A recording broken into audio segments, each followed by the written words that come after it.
সিলেট, যেখানে প্রকৃতির মায়ায় মোড়ানো ভোলাগঞ্জের সাদা পাথর, যার সবুজ পাহাড়, মেঘের হাতছানি আর বর্ষার পাহাড়ি ঢলের সাথে নেমে আসা ধলাই নদের সৌন্দর্য, কিংবা নীল পানির স্বচ্ছ জলরাশির লালাখাল, অথবা চা বাগানের অবাক করা সৌন্দর্য। আরও রয়েছে ডিবির হাওরের হাজারো লাল শাপলার মেলা।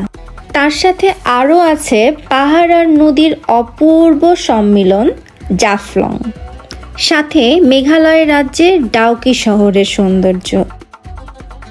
আসসালামু আলাইকুম, welcome to our new blog. আজকে আমরা চলে এসেছি সিলেটে। কিভাবে আসলাম পুরো ভিডিওটা অবশ্যই দেখবেন। এবং আমরা মেঘালয়ের যে পাহাড়, সেটার খুব কাছাকাছি একটা রিসোর্টে থাকবো। কিছুক্ষণ পর আপনাদেরকে সেই রিসোর্টেও নিয়ে যাব। আর সিলেটের পরিবেশটা এখন খুবই সুন্দর। কিভাবে আমরা সিলেটে আসলাম সেই গল্পটা আপনাদের সাথে আমরা শেয়ার করছি। পুরো ভিডিওটি অবশ্যই দেখবেন এবং যারা আমাদের চ্যানেলটি এখনও সাবস্ক্রাইব করেননি, প্লিজ আমাদের চ্যানেলটি সাবস্ক্রাইব করে দিন। আমাদের এবারে সিলেট ভ্রমণটি শুরু হয়েছিল কুমিল্লার গৌরীপুর থেকে। প্রথমে আমরা গৌরীপুর থেকে একটি মাইক্রোবাসে করে ঢাকার আরামবাগে চলে আসি এবং সেখানে গ্রিন লাইন পরিবহনে আমাদের দুটো টিকিট অলরেডি অনলাইনেই কেটে রাখা হয়, যার ভাড়া ছিল 1500 টাকা করে। আমাদের 11টা 45 মিনিটের গাড়ি ছিল, যা আমরা অলরেডি একটু লেট করে ফেলেছিলাম। তবে আপনারা কলাবাগান, রাজারবাগ থেকেও কিন্তু গ্রিন লাইন পরিবহনে টিকিট কেটে উঠতে পারবেন। তাছাড়া আপনারা সিলেট যাওয়ার জন্য আরও অনেক বাস পাবেন। আমাদের গ্রিন লাইন পরিবহনের সার্ভিসটি বেশ ভালোই লাগে। তো এরই মধ্যে আমাদের যাত্রা বিরতি দিয়ে দিল। আর আমরা নেমে ঠিক করছিলাম যে আমরা আসলে কি খাবো। আশেপাশে একটু ঘুরেও দেখছিলাম, তো দেখলাম যে আসলে তেমন কোনো খাবার দাবার নেই। যে ভাত খিচুড়ি এগুলো আছে, আসলে এত ভারী খাবার জার্নিতে খাওয়া যায় না।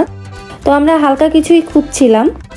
আর আপনারা যারা ওয়াশরুমে যেতে চান, অবশ্যই ওয়াশরুমেরও ব্যবস্থা আছে, দোতলা নিচতলাতে আপনারা যেতে পারবেন।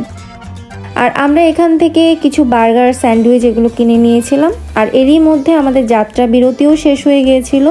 আমরা যার যার আসন গ্রহণ করলাম। আর আমরা কিন্তু খুব ভোর 5টার সময়ই হুমায়ুন রশিদ চত্বরে পৌঁছে গেলাম। এই যে তখনও অন্ধকার, খুবই অন্ধকার। আমাদের বাস আমাদেরকে নামিয়ে দিয়েছে, তখন আমাদের চোখে অনেক ঘুম। এখন আমরা একটা সিএনজি ঠিক করছি। তো আমাদের রিসোর্টটা যেহেতু জয়ন্তা হিল রিসোর্ট, এটা হচ্ছে জাফলংয়ের দিকে। তো আমরা একটা সিএনজি ভাড়া করলাম। আমাদের ভাড়া পড়েছিল 800 টাকা। এবং আমরা এই যে আস্তে আস্তে অলরেডি অনেক সৌন্দর্য দেখে নিচ্ছিলাম, তখন ভোরবেলা। আর এটি ছিল ডিসেম্বরের 17 তারিখ।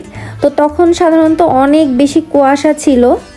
আর আমরা সব থেকে অবাক হয়েছি যে আমরা সিলেটে যখন গিয়েছি তখন তেমন কোনো কুয়াশাই পাইনি।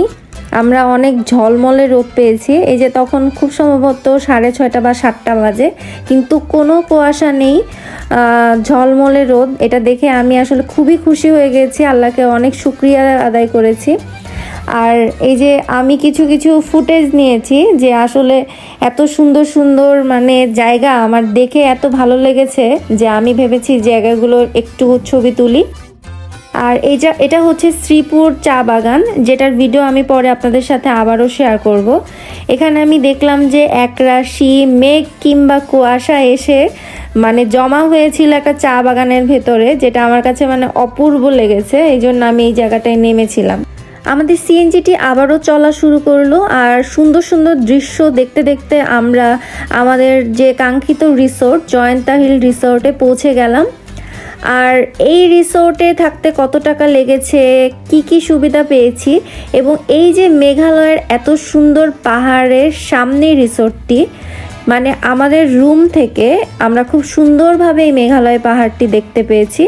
তো এর সব ডিটেলস আমি আমার নেক্সট ব্লগে ইনশাল্লাহ অবশ্যই আপলোড করব। সে পর্যন্ত আপনারা সবাই ভালো থাকুন, সুস্থ থাকুন এবং আমাদের পরবর্তী ভিডিও দেখার জন্য অবশ্যই আমাদের চ্যানেলটি সাবস্ক্রাইব করে একটি লাইক করে রাখুন, যাতে করে আমাদের পরবর্তী ভিডিও আপলোড করলে আপনার কাছে অবশ্যই নোটিফিকেশন চলে যায়। আল্লাহ হাফেজ।